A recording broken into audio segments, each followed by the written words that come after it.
Shalom, saudara dan saudari yang terkasih dalam Tuhan kita Yesus Kristus.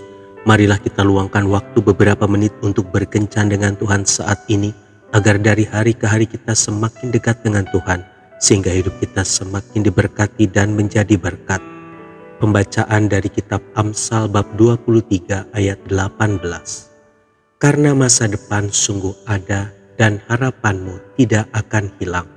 Demikianlah sabda Tuhan, syukur kepada Allah. Saudara dan saudari yang terkasih dalam Tuhan kita Yesus Kristus, ada seorang pemuda datang ke toko untuk membeli alat tulis.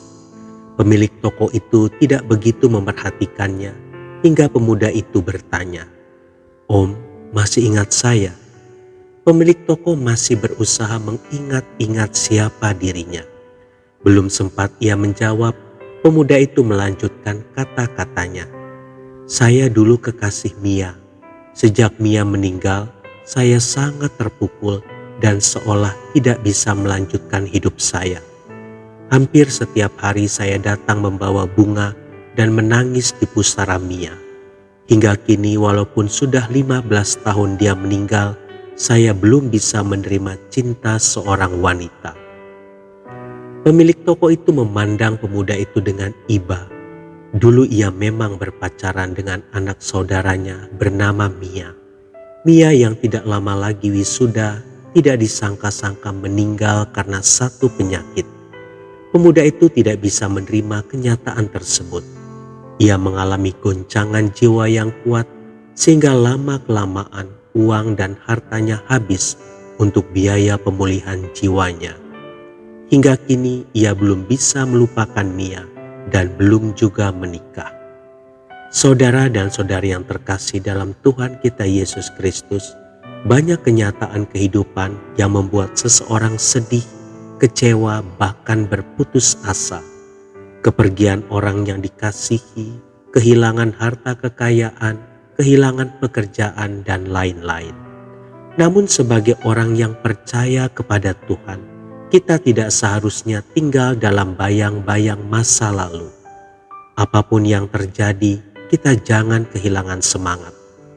Orang yang bersemangat dapat menanggung penderitaannya, tetapi siapa akan memulihkan semangat yang patah? Amsal 18 ayat 14. Belajarlah memandang kehidupan secara rasional dan jangan biarkan perasaan menguasai kita. Masih banyak yang Tuhan ingin lakukan bagi dan melalui hidup kita. Tetapi Tuhan hanya bisa melakukan itu jika kita memiliki kesiapan hati dan mental.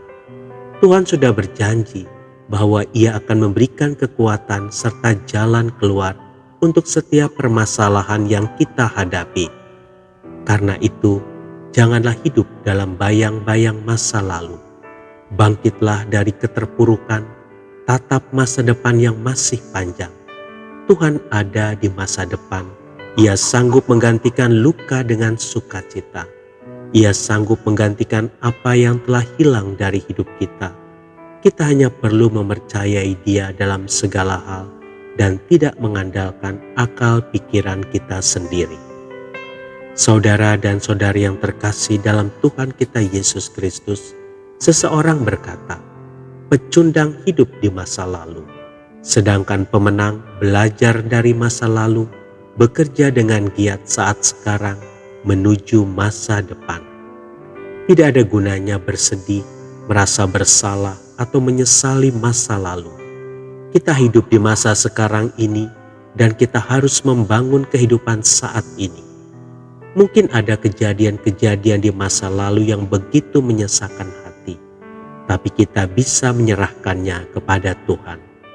Dia yang berkuasa memulihkan keadaan kita, tapi Dia hanya bisa melakukannya jika kita sendiri mau melepaskan diri dari belenggu masa lalu.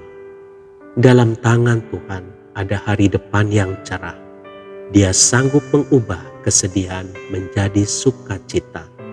Tuhan Yesus memberkati. Marilah kita berdoa dalam nama Bapa dan Putra dan Roh Kudus. Amin. Tuhan Yesus, Aku tidak mau dibelenggu oleh masa lalu yang menyakitkan. Berikanlah aku semangat yang baru untuk memulai hidup yang baru bersamamu. Amin. Dalam nama Bapa dan Putra dan Roh Kudus. Amin.